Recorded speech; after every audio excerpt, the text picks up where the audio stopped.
आज मुख्यमंत्री डॉक्टर मोहन यादव जी की अध्यक्षता में कैबिनेट की बैठक संपन्न हुई है।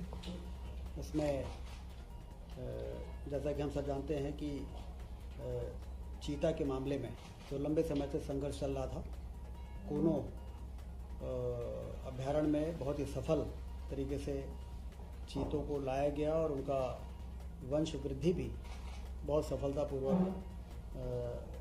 सफल रही है। और पिछले दिनों गांधी सागर अभ्यारण्य में 2 चीतों के पुनर्स्थापन का बहुत ही सफल प्रयोग हुआ है।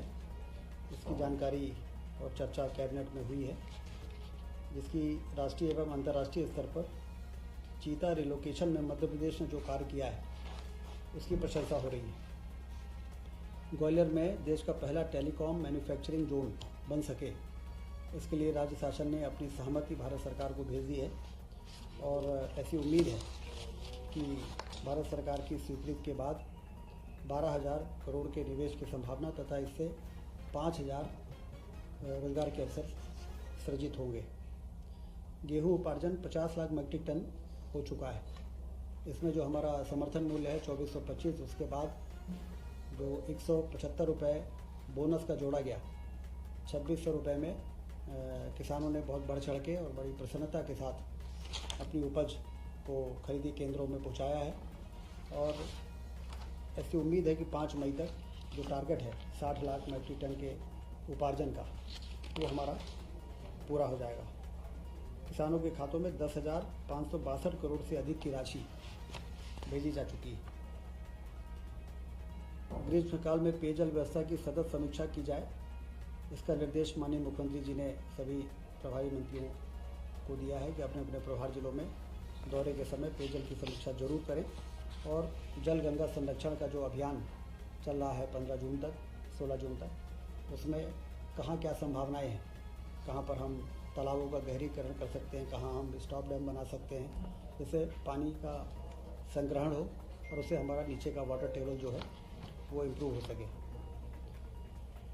27 अप्रैल को इंदौर में MP टेक कॉन्क्लेव इंदौर में आयोजित होने जा रही है, ब्रिलियंट कन्वेंशन सेंटर में, जिसमें 500 से अधिक टेक्नोलॉजी कंपनी की सहभागिता होगी। IT के सेक्टर में ग्लोबल इन्वेस्टर समिट के बाद IT सेक्टर में काम करने वाली जो कंपनीज़ हैं वो किस तरह से मध्य प्रदेश में अपना निवेश ज़्यादा से ज़्यादा बढ़ाएं, उस दृष्टि से यह जो कॉन्क्लेव होगा ये बहुत ही मील का पत्थर साबित होगा।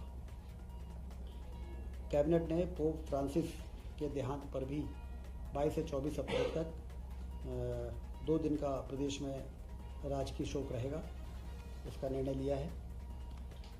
ट्रांसफ़र पॉलिसी अगली मंत्रिपरिषद में जो 1 मई से 31 मई तक प्रभावी रहेगी, लाने का भी निर्णय मुख्यमंत्री जी ने निर्देश दिए। टाइगर रिजर्व के बफर जोनों में आमतौर पर देखा जाता है कि टाइगर और मनुष्य के बीच में मुठभेड़ के कारण दुर्घटनाएं होती हैं। तो बफर जोन में कुछ विकास के ऐसे कार्य जिससे कि इसको रोका जा सके, 145 करोड़ की सीमा तक विभिन्न प्रकार के कार्य किए जाएंगे। मध्य प्रदेश के 9 टाइगर रिजर्व से लगे बफर क्षेत्रों में 4 वर्षों में टाइगर की संख्या 526 से बढ़कर 785 हो गई है। तो स्वाभाविक है कि अगल बगल के गांव में टाइगर और मनुष्य के मुठभेड़ और जो हमारे अरबी बोरर्स हैं, गाय हैं, और इनमें भी हमला हो जाता है। संवेदनशील वन क्षेत्रों में चेन लिंक फेंसिंग की जाना आवश्यक है। इसके लिए एक नवीन योजना की नितांत आवश्यकता है। इसको ध्यान में रखते हुए 25, 26 और 27, 28 3 वर्षों में 145 करोड़ रुपए खर्च किए जाएंगे।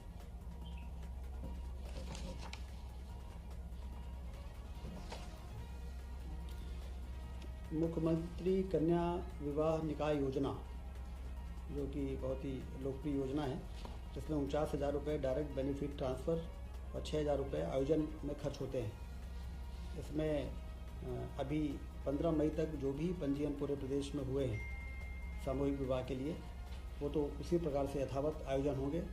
और भविष्य में अब इसमें कुछ संशोधन करते हुए ये निर्णय लिया है कि कम से कम 11 और अधिकतम 200 जोड़ों का ही एक स्थान पर विवाह होगा, जिससे कि व्यवस्था ज़्यादा बेहतर हो सके और ज़्यादा ठीक प्रकार से जो वर और वधू के परिवार और परिजन इकट्ठे होकर जैसा एक व्यवस्थित तरीके से उनके विवाह के आयोजन हो। संख्या बढ़ सकती है, किसी ज़िले में जितने विकास खंड हैं हर विकास खंडों में अलग अलग उसको डिस्ट्रीब्यूट करने का फैसला हुआ है। एक ही जगह 1000-2000 जो शादियां होती हैं उसमें एक मेला जैसा हो जाता है और लोग शादी का उतना आनंद नहीं ले पाते हैं।